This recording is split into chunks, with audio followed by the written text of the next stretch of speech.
ابتدا ہے رب جلیل کی جو دلوں کے راز جانتا ہے۔ ورلڈ ٹی وی کے تمام ویورز کو السلام علیکم۔ ناظرین، آج سائنس اور ٹیکنالوجی کی مدد سے ہر ایک نے ترقی کے راستے کو ہموار کیا ہے، لیکن ان ترقی کے راستے کو ہموار کے پیچھے کئی سیاستدانوں کی کو آخر تک دیکھیں۔ آپ کو آئزک نیوٹن کی کہانی کے بارے میں بتائیں گے۔ دوستو، خدا کہتا ہے کہ فطرت اور اس کے قوانین شب کے اندھیروں میں پوشیدہ ہیں۔ نیوٹن کہتے ہی ہر شہر سب سے زیادہ سحر انگیز شخصیت کا حامل کرسمس کے دن انگلش وولز یورپ کے مقام پر 1942 میں پیدا ہوا، جبکہ گلیلو اسی برس مرا تھا۔ حضرت محمد صلی اللہ علیہ وآلہ وسلم ہی کی طرح یہ اپنے والد کے انتقال کے بعد پیدا ہوا۔ چھوٹی عمر میں ہی اس کے جوہر کھلنا شروع ہو گئے تھے اور یہ اپنے ہاتھ سے کام کرنے سے خوشی محسوس کرتا تھا۔ اس میں کوئی شک نہیں کہ وہ ایک ذہین بچہ تھا، لیکن اسکول جانا اسے پسند نہیں تھا۔ جوانی کی سرحدوں پر قدم رکھتے ہی ایک اچھا انسان بننے میں ہے۔ 18 سال کی عمر میں اس نے کیمبرج یونیورسٹی میں داخلہ لیا اور خود کو سائنس اور ریاضیات کے لیے وقف کر دیا۔ تحقیق میں اس کی دلچسپی بڑھنے لگی اور محض 25 سے 27 برس کی عمر تک اس نے ایسے جنہوں نے دنیا میں انقلاب پیدا کر دیا۔ دوستو، گردش خون کا اصول دریافت کرنے والے ولیم ہاروے جیسے عظیم سائنسدان اور سورج کے گرد سیاروں کی حرکت کے قوانین دریافت کرنے والے جوہانس کپلر سائنسدانوں کے گروہ کو نئی اہم بنیادی معلومات فراہم کر رہے تھے، لیکن اس دوران بھی خالص سائنسی دانشور فرصت کے شغل سے جبکہ ایسے شواہد بھی نہیں ملتے تھے جن کے بارے میں فرانس بیکن نے پیشن گوئی کی تھی۔ سائنس ٹیکنالوجی کی مدد سے انسانی طرز زندگی کو بدل دے گی۔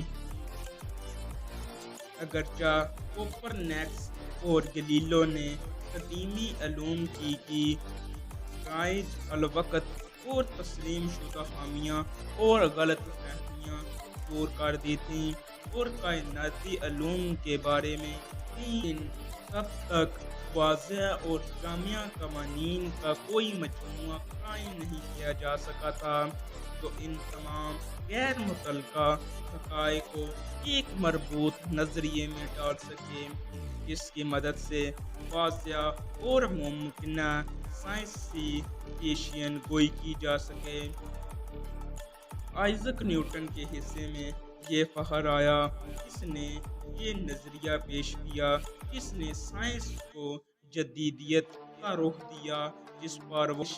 اپنی تحقیقات کو عام کرنے کے بارے میں ذبذات کا شکار رہتا تھا۔ حالانکہ 1669 تک وہ اپنی تحقیقات کے ذریعے بنیادی نظریات تشکیل دے چکا تھا، جبکہ اس کے دیگر نظریات کافی مدت کے بعد منظر عام پر آئے۔ اس کے شائع ہونے والے ابتدائی شاہراہ آفاق نظریات روشنی کی نوعیت سے متعلقہ تھے۔ اس محتاط تجرباتی سلسلے کے بعد نیوٹن یہ دریافت کرنے میں کامیاب ہوا کہ عام سفید روشنی قوس قزح کے تمام رنگوں کا مجموعہ ہے۔ اس نے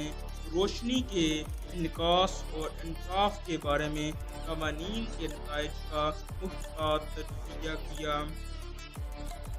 اور ان تجزیوں کے نتائج کے ذریعے واضح ہونے والے قوانین کی بنیاد پر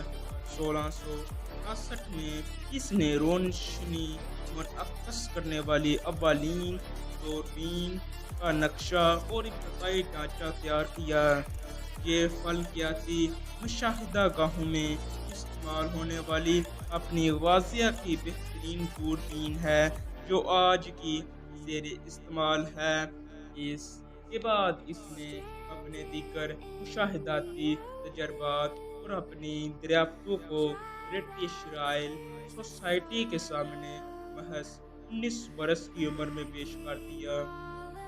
تاہم نیوٹن کی سب سے اہم ترین ایجاد مشین سازی کے شعبے میں ہے، جو مادی اشیاء کی حرکت کا پہلا قانون گلیلیو نے دریافت کر لیا تھا، جو اجسام کی حرکت کی وضاحت کرتا تھا۔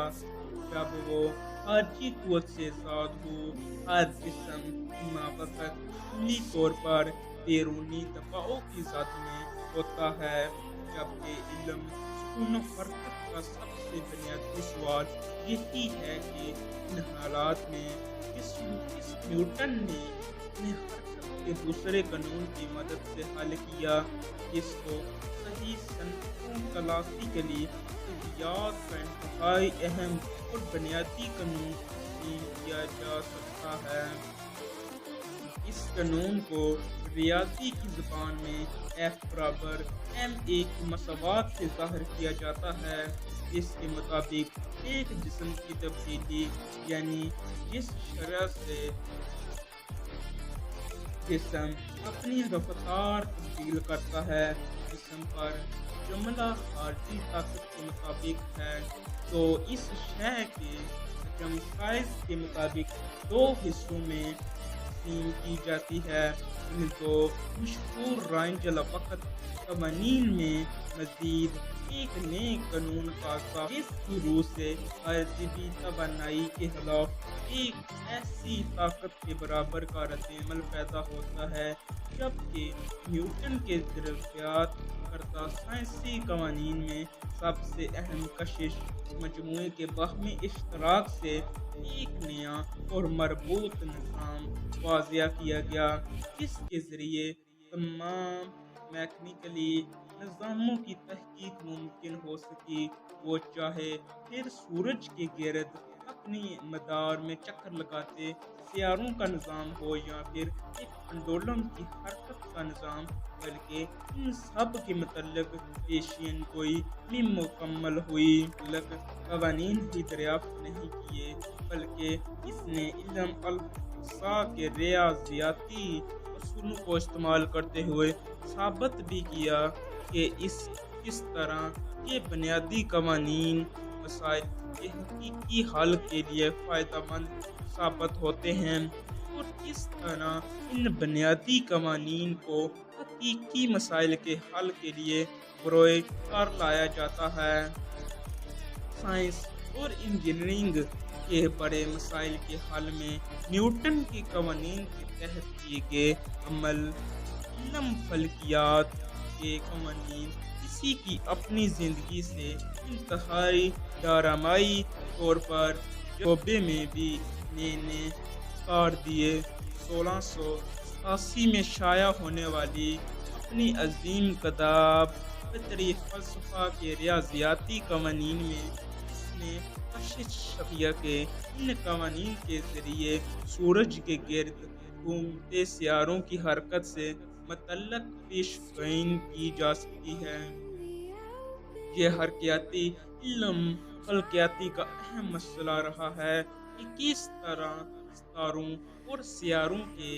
صحیح مقام اور حرکت کے بارے میں درست جانکاری حاصل ہو سکے، مگر نیوٹن نے ایک ہی جہت میں اس کا حل نکال دیا۔ یہی وجہ ہے کہ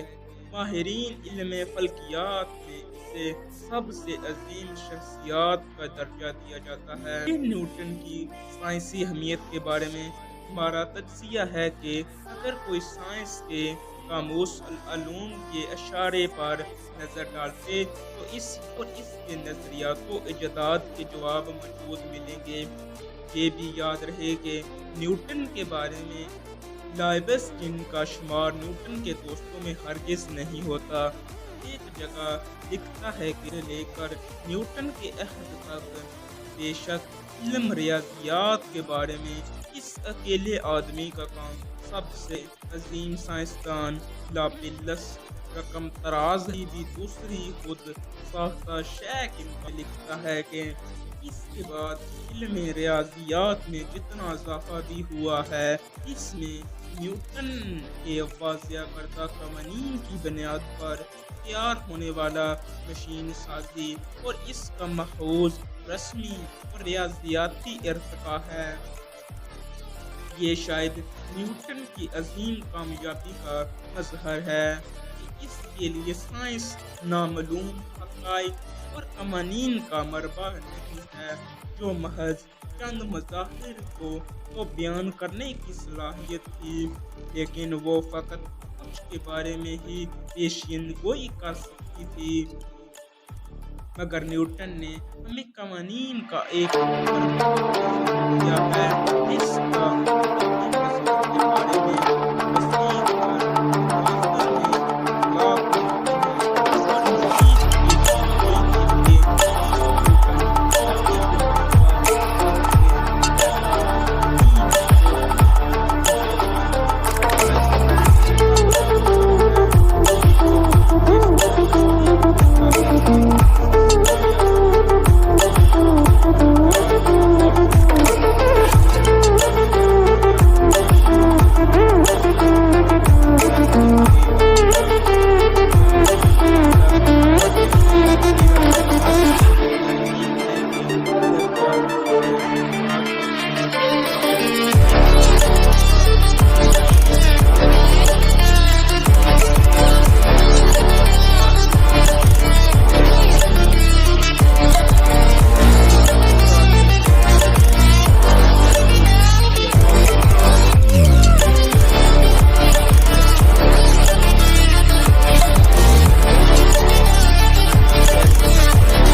Dried out tears of sorrow.